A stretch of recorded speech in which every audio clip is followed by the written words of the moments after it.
Salam, gün ortanız xeyir olsun uşaqlar. Olimpiada suallarına bu dəfə növbəti sualımız cəbirdən, vurğularına ayırmadan müxtəsər Roma düsturuna dayanlı bir sual tipi izah edəcəyəm sizə.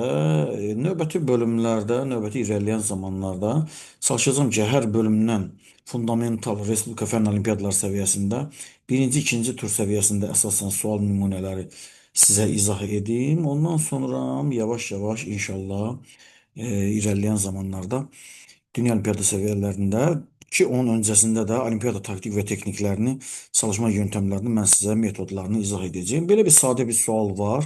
Burada aydındır ki, mən bunun rəngini dəyişim.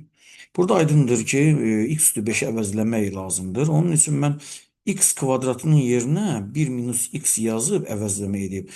Hər iki tərəfi muxtəsər Roma düsturundan kvadrata ayırsam, alınacaq nə? 1 minus 2x üstəgəl x'in kvadratı.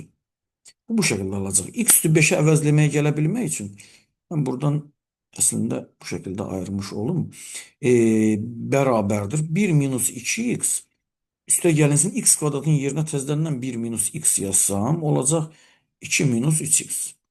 İndi ay uşaqlar x üstü 4'ü görürük burada. X üstü 4'ü biz nə edə bilərik? X üstü 5 üstəgəlinsin 8'də bu şekilde ox işarəsi qoyum. Əvəzləmə eləyə bilərik. Yəni x üstü 4 yani 2 minus 3x vurulsun x üste gel 8 x üste gelinsin 1'e de ne eləmiş olmuram? Toxunmamış oluram. Şimdi mötərizəni vurub açanda ne olacaq?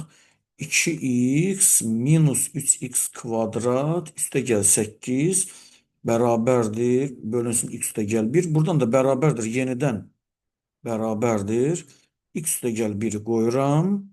2x üste gel 8 çıxılsın 3 vurulsun x kvadratın yerine yeniden 1 minus x koymuş olurum.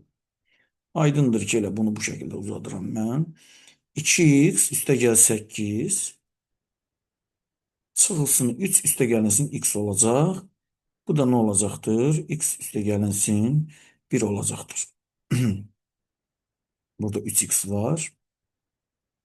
3x var. Mənfi 3 mənfi x'e vuranda. Bu da olacaq nə? 5x üstə gəlinsin 5 bölünsün x üstə gəl 1'e.